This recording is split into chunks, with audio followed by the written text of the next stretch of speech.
Hello friends, welcome to my YouTube channel. आज के इस वीडियो में हम यूजीसी नेट हिंदी के पाठ्यक्रम में संकलित इकाई 9 हिंदी निबंध के अंतर्गत उत्तरा फाल्गुनी के आसपास निबंध के एमसीक्यूज़ के प्रश्नों को देखेंगे। तो आइए देखते हैं। पहला प्रश्न है, लेखक ने जीवन को जिन नक्षत्रों से जोड़कर समझाया है उनमें उत्तरा फाल्गुनी का संकेत मुख्यतः किस अवस्था से है? ऑप्शन ए बचपन की निर्बलता, ऑप्शन बी यौवन का उत्कर्ष, ऑप्शन सी वृद्धावस्था और थकावट की शुरुआत, ऑप्शन डी संन्यास और मृत्यु का आगमन। इसका सही अर्थ होगा वृद्धावस्था और थकावट की शुरुआत। आगे देखते हैं। लेखक के अनुसार 25 से 45 वर्ष की आयु जीवन का मुख्य काल क्यों मानी गई है?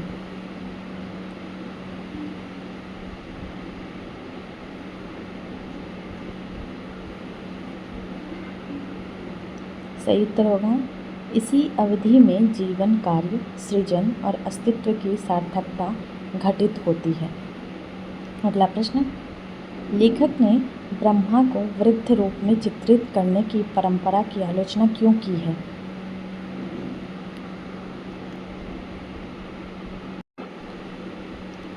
इसका सही उत्तर होगा क्योंकि सर्जक और सृष्टिकर्ता को चिरायु एवं ऊर्जस्वी समझना चाहिए। अगला प्रश्न, लेखक की दृष्टि में तीसोत्तर दशक 30 से 39 वर्ष जीवन का कैसा काल है?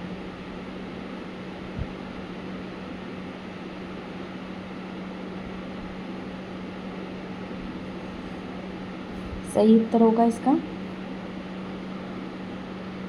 गहन कुरुक्षेत्र, जहाँ व्यक्ति अपनी असली पहचान और धर्म उद्घाटित करता है। अगला प्रश्न, लेखक 45 वर्ष के पश्चात जीवन के अनुभव को किस दृष्टांत से जोड़ते हैं?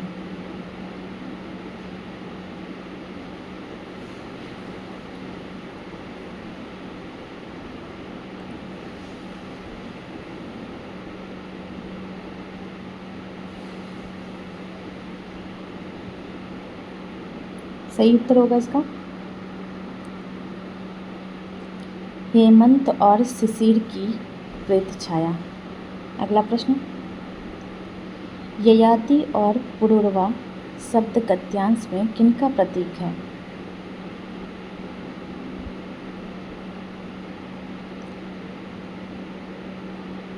सही उत्तर होगा इसका ययाति पुरानी पीढ़ी, पुरूरवा नई पीढ़ी। अगला प्रश्न, लेखक के अनुसार चिर यौवन का असली स्रोत कहाँ है? सही उत्तर होगा आत्म मंथन और अंतर्मन के अमृत स्रोत से। अगला प्रश्न, लेखक के समयानुसार वह अपने जीवन का कौन सा चरण भोग रहा है?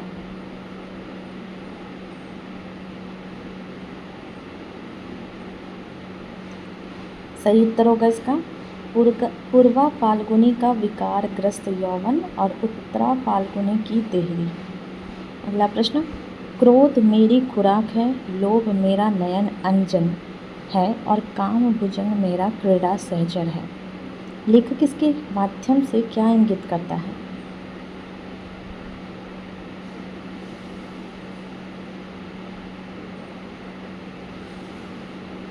सही उत्तर होगा इसका विकार भी यौवन के अनुभव का हिस्सा है और उनमें भी जीवन रस है। अगला प्रश्न, लेखक का मुख्य प्रश्न बार बार क्या बनकर सामने आता है?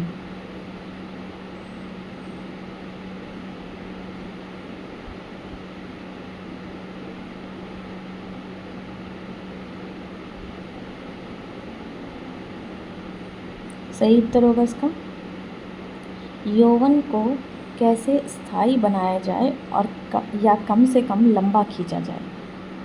अगला प्रश्न, लेखक छिन्नमस्ता शैली को क्यों अस्वीकार करता है?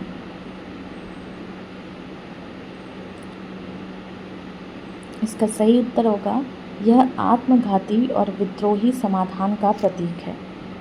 अगला प्रश्न, लेनिन की उद्धृत पंक्ति के अनुसार सर्वहारा संस्कृति का निर्माण किस प्रकार संभव है?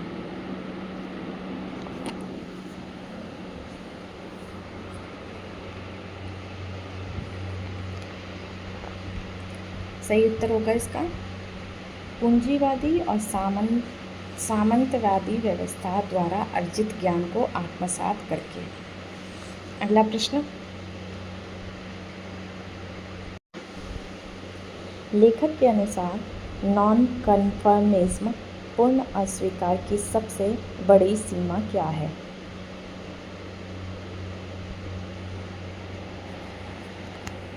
सही उत्तर होगा इसका यह नो एग्जिट जैसी स्थिति बना देता है जहां आगे बढ़ना असंभव हो जाता है। अगला प्रश्न देखते हैं, वन्याकाल बाढ़ का समय रूपक किसके लिए प्रयुक्त किया गया है?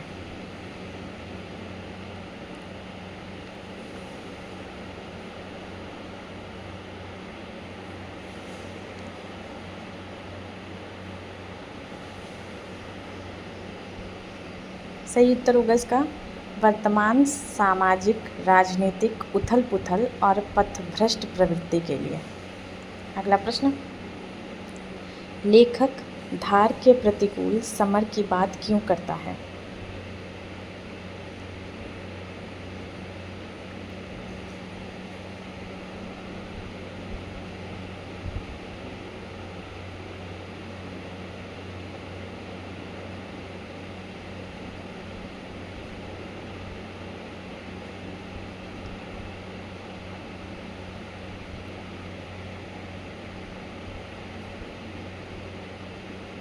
सही उत्तर होगा इसका क्योंकि नदी समाज अर्थात धारा पथभ्रष्ट होकर अधोगति की ओर बह रही है। अगला प्रश्न, लेखक के अनुसार एक सर्जक कवि लेखक आदि के लिए क्या अनिवार्य है?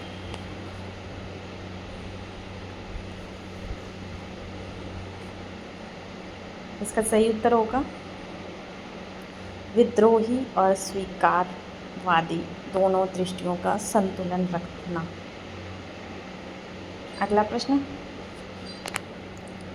पुतली घर की मशीन कन्याएं किसका प्रतीक है?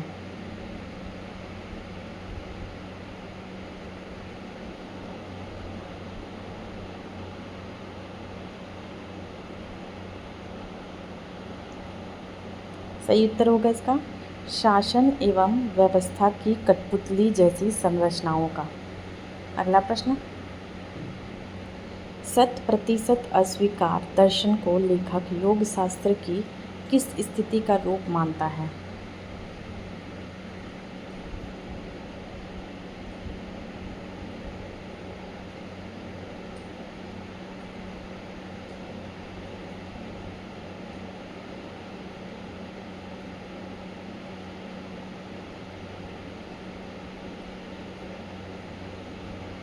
सही उत्तर होगा विमूढ़।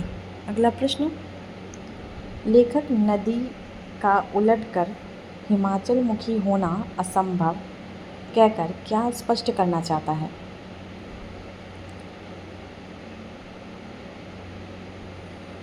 सही उत्तर होगा मूल्य परंपरा का प्रवाह अंततः प्रगति और समुद्रमुखी दिशा की ओर ही है।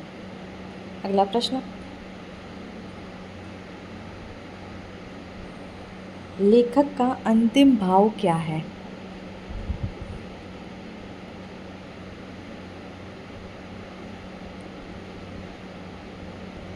सही उत्तर होगा इसका युवा और पुरानी पीढ़ी मिलकर संयम और तालबद्धता से व्यवस्था को चलाएं। अगला प्रश्न, लेखक 100% अस्वीकार के दर्शन को क्यों नकारता है?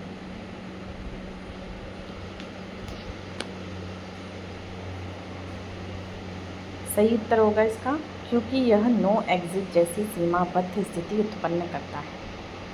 अगला प्रश्न, लेखक बाल खिल्लियों के क्रोध की सार्थकता को किस अर्थ में स्वीकार करता है?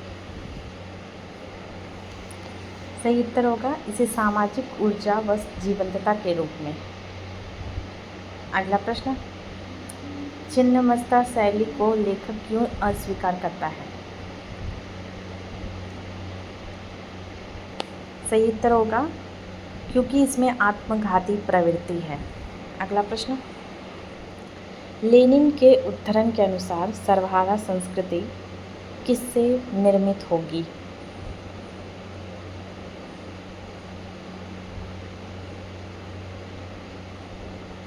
सही उत्तर होगा ऑप्शन बी, पूंजीवाद, सामंतवाद, अमलातंत्र द्वारा विकसित ज्ञान से।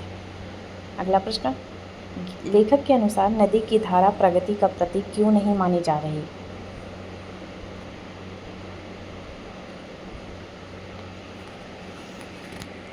सही उत्तर होगा इसका क्योंकि वन्या काल में धारा पथभ्रष्ट हो जाती है।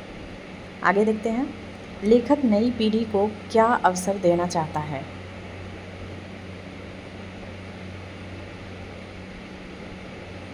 सही उत्तर होगा इसका अपने स्वयं के यश अपयश का पट बुनने का। अगला प्रश्न, नो एग्जिट दर्शन को लेखक किससे जोड़ता है?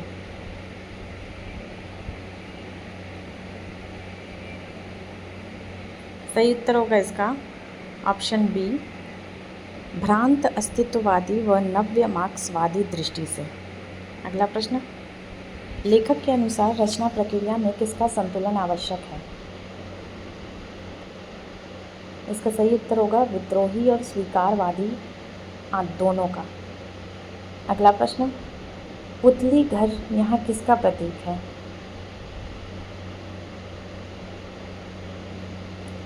सही उत्तर होगा इसका शासन और व्यवस्था की संरचना। अगला प्रश्न, पुतली घर की नृत्य कन्याएं रूपक रूप में किससे दर्शाती हैं? सही उत्तर होगा शासन व्यवस्था की कठपुतली तंत्र मशीनें। लेखक के अनुसार आइडिया का आविष्कार किस दृष्टिकोण से जुड़ा है? सही उत्तर होगा विद्रोही मन से। अगला प्रश्न, लेखक धार के प्रतिकूल जाना किस स्थिति में उचित मानता है? सही उत्तर होगा इसका जब धारा पथभ्रष्ट हो। अगला प्रश्न, लेखक का दृष्टिकोण क्रांति संबंधी किस विचार से मेल खाता है?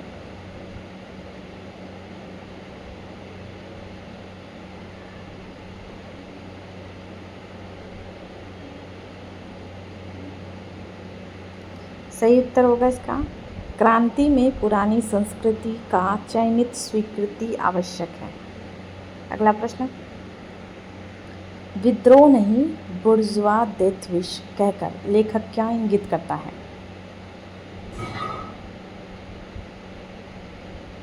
सही उत्तर होगा इसका कि विद्रोह आत्मघाती रूप ले चुका है। अगला प्रश्न, वन्या काल का साहित्यिक प्रतीक क्या है?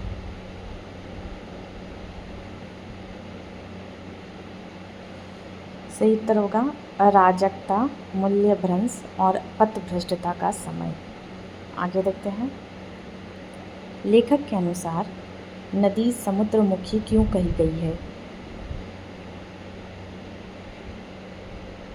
सही उत्तर होगा इसका क्योंकि वह पहाड़ों की ओर नहीं लौट सकती।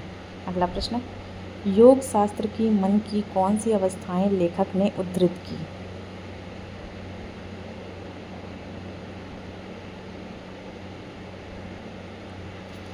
सही उत्तर होगा क्षिप्त, विक्षिप्त, विमूढ़, निरुद्ध, आरूढ़। अगला प्रश्न, नई पीढ़ी के जोखिम उठाने को लेखक किस रूप में देखता है?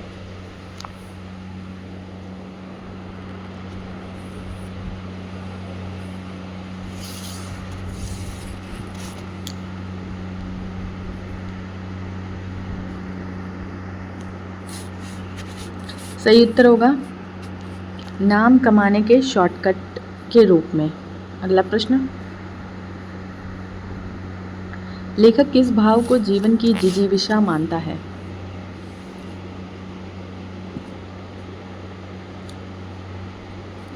सही उत्तर होगा नदी की धारा के विपरीत संघर्ष करना। अगला प्रश्न, रचना का क्रिया उपरूपांतरण किस शर्त पर संभव है? सही उत्तर होगा विद्रोही व स्वीकारवादी दोनों से। अगला प्रश्न, लेखक उत्तरा फाल्गुनी काल को अपने अंतर में स्थिर करने से क्या आशय रखता है?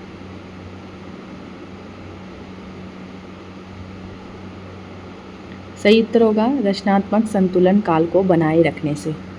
अगला प्रश्न, 5 o'clock का रूपक किस ओर संकेत करता है?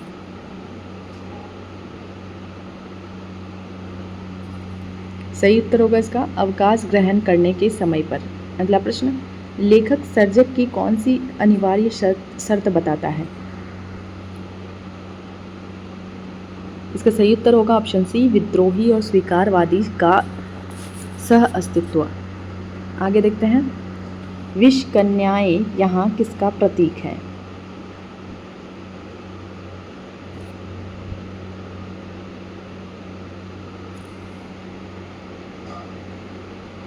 सही उत्तर होगा शासन व्यवस्था की घातक शक्तियों का। अगला प्रश्न, अंत में लेखक कौन सी भूमिका ग्रहण करने की बात करता है?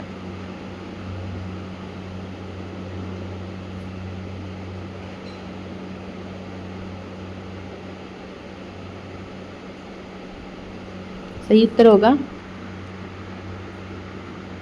दीर्घकालीन सर्जना तत्पश्चात वानप्रस्थ।